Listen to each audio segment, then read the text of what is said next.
नमस्कार। आज के इस विश्लेषण में हम एक ऐसे बदलाव पर बात करने वाले हैं जिसने सच में आधुनिक युद्ध की पूरी तस्वीर को हिलाकर रख दिया है। देखिए, तकनीक तो हमेशा बदलती रहती है ना? लेकिन कभी-कभी मैदान में कोई ऐसा हथियार उतर आता है जो पुराने सारे नियमों को उठाकर खिड़की से बाहर फेंक देता है।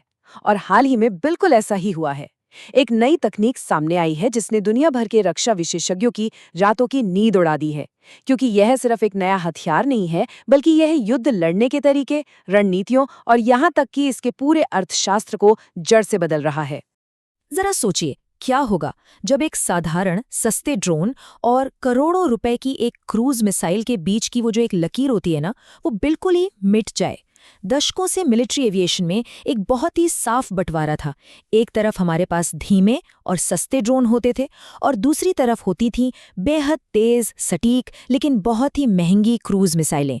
लेकिन अगर कोई इन दोनों की खासियतों को मिला दे तो मतलब एक ऐसा हथियार जो क्रूज मिसाइल की तरह तेज और खतरनाक हो, लेकिन उसकी कीमत एक साधारण ड्रोन जितनी हो। बिल्कुल यही वो पॉइंट है जहां से आज का हमारा ये पूरा मुद्दा शुरू होता है।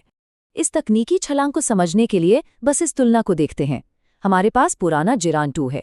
ये प्रोपेलर से चलता है और इसकी स्पीड करीब 185 किलोमीटर प्रति घंटा है। हाँ, ये असरदार था लेकिन काफी धीमा था। अब इसके सामने आता है नया जिरान 5। ये जेट संचालित है और इसकी क्रूजिंग स्पीड सीधे 600 किलोमीटर प्रति घंटा। ये कोई छोटा मोटा अपग्रेड बिल्कुल नहीं है। ये तो प्रोपल्शन और स्पीड के मामले में एक पूरी क्रांति है। एक धीमा उड़ने वाला टारगेट अचानक से एक बेहद तेज और घातक खतरे में बदल गया है। तो इस पूरे खतरे की जड़ तक जाने के लिए हम इन 6 अहम पहलुओं पर बात करेंगे। ज़ेरॉन 5 की शुरुआत, इसके हार्डवेयर और स्पीड में हुए अपग्रेड, इसमें इस्तेमाल हुए पश्चिमी देशों के पुर्जे, इसके हवा से लॉन्च होने के खतरे, इसका अर्थशास्त्र यानी मास प्रोडक्शन और अंत में इसके कारण आया वैश्विक रणनीतिक बदलाव।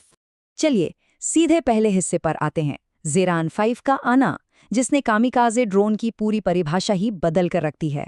2026 की शुरुआत में जब ये पहली बार मैदान में दिखा तो ये सिर्फ एक नया ड्रोन नहीं था, बल्कि एक पूरी सोच का बदलाव था।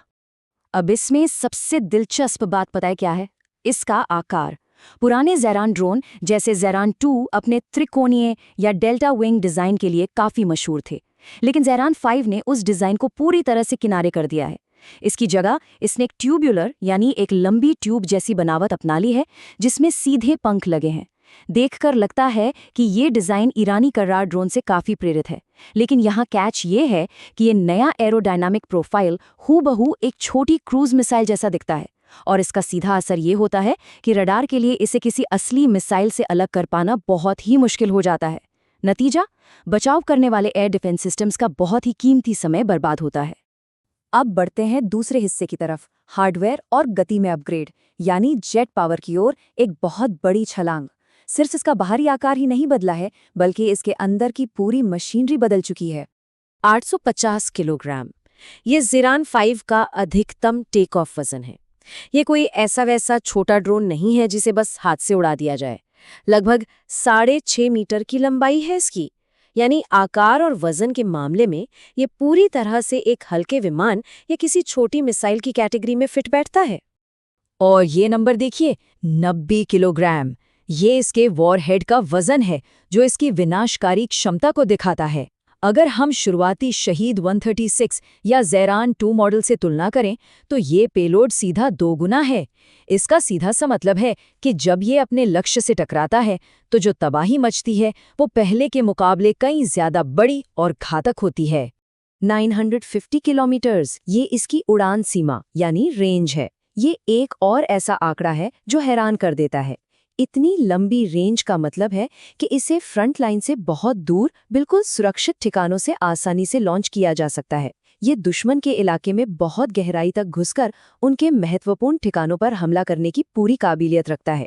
लेकिन जिस चीज ने ज़ेरान 5 को असल में एक गेम चेंजर बनाया है वो है 600 किलोमीटर प्रति घंटे की क्रूजिंग स्पीड। और अब सवाल आता है कि इतनी ताकत आ कहां से रही है? इसके पीछे लगा है चीन में बना टेलीफ्लाई टर्बोजेट इंजन। पुराने प्रोपेलर को हटाकर इस टर्बोजेट इंजन को लगाने से इस मशीन ने स्पीड के मामले में एक ऐसा जंप लिया है जिसकी कल्पना भी मुश्किल थी। तो आखिर ये 600 किलोमीटर प्रति घंटे की स्पीड इतनी मायने क्यों रखती है? देखिए, जब पुराने ड्रोन 185 या 200 की स्पीड से आते थे, तो बचाव करने वाली सेनाएं 200-300 किलोमीटर प्रति घंटे की स्पीड वाले छोटे इंटरसेप्टर ड्रोन भेजकर उन्हें हवा में ही रोक लेती थीं। भारी मशीन गनों से लैस मोबाइल टीमें भी उन्हें आसानी से निशाना बना लेती थीं। लेकिन जब कोई चीज 600 किलोमीटर प्रति घंटे की भयानक रफ्तार से आ रही हो, तो रिएक्ट करने का जो समय मिलता है, जिसे हम डिफेंस विंडो कहते हैं, वो एकदम सिकुड़ जाता है। पुराने तरीके तो इस नई रफ्तार के आगे सच में पूरी तरह से लाचार हो चुके हैं। आगे बढ़ते हैं तीसरे भाग पर, रूसी ड्रोन में पश्चिमी पुर्जे। ये ग्लोबल सप्लाई चेन का एक बहुत ही अजीब विरोधाभास है। बाहरी बनावट से हटकर अगर हम इसके अंदर लगे इलेक्ट्रॉनिक्स को देखें, तो एक बहुत ही दिलचस्प अंतर्राष्ट्रीय कहानी सामने आती है।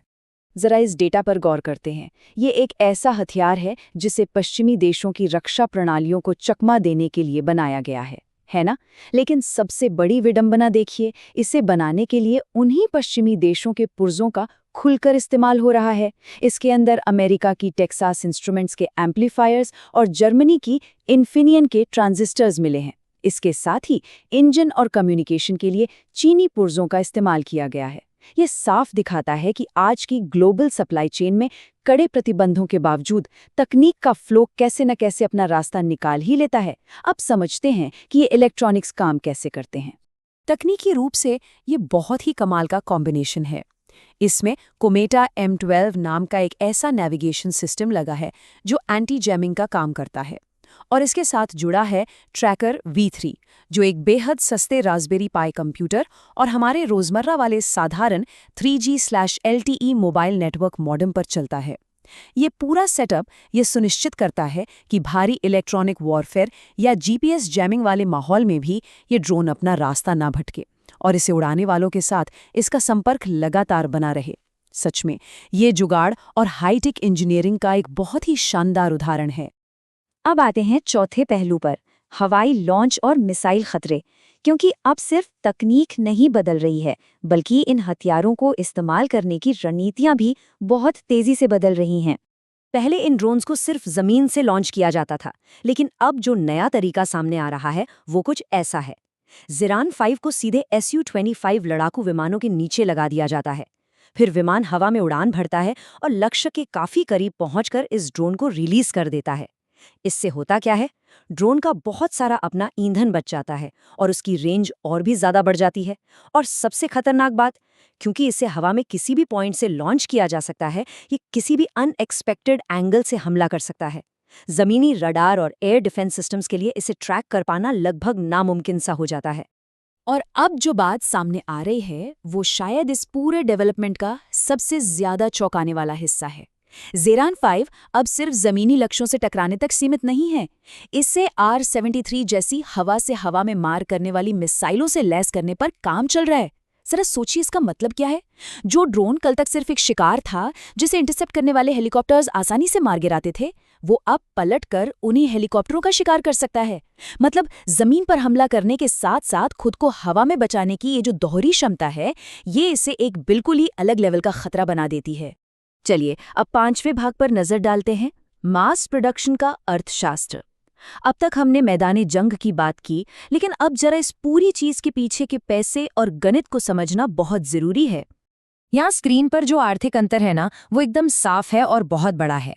एक टॉमाहॉक या कैलिबर जैसी पारंपरिक क्रूज मिसाइल की कीमत औसतन $15 लाख से $20 लाख के बीच बैठती है। वहीं दूसरी तरफ एक ज़िरान 5 की अनुमानित लागत सिर्फ $1,50,000 के आसपास है। इसका सीधा सा मतलब हुआ कि जितनी कीमत में आप एक क्रूज मिसाइल बनाते हैं, उतने में 10 से 20 ज़िरान 5 ड्रोन तैयार किए जा सकते हैं। ये जो भारी आर्थिक विषमता है, ये युद्ध के पूरे अर्थशास्त्र को ही पलट कर रख देती है। और इसी कम लागत की वजह से सैचुरेशन की रणनीति मुमकिन हो पाती है। मतलब एक साथ सैकड़ों सस्ते ड्रोन का झुंड दुश्मन की तरफ छोड़ देना।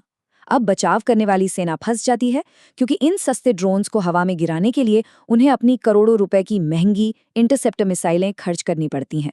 और धोखा देने के लिए तो असली ड्रोन्स के बीच बीच में बिना बारूद वाले डमी ड्रोन भी मिला दिए जाते हैं। क्योंकि इनकी रफ्तार बहुत ज़्यादा है, तो छोटी बंदूकों से काम चलता नहीं है, इसलिए महंगे और बड़े मिसाइल सिस्टम का इस्तेमाल करना मजबूरी बन जाता है। देखते ही देखते बचाव करने वाले देश का आर्थिक और सैन्य बजट बड़ी तेजी से खत्म होने लगता है।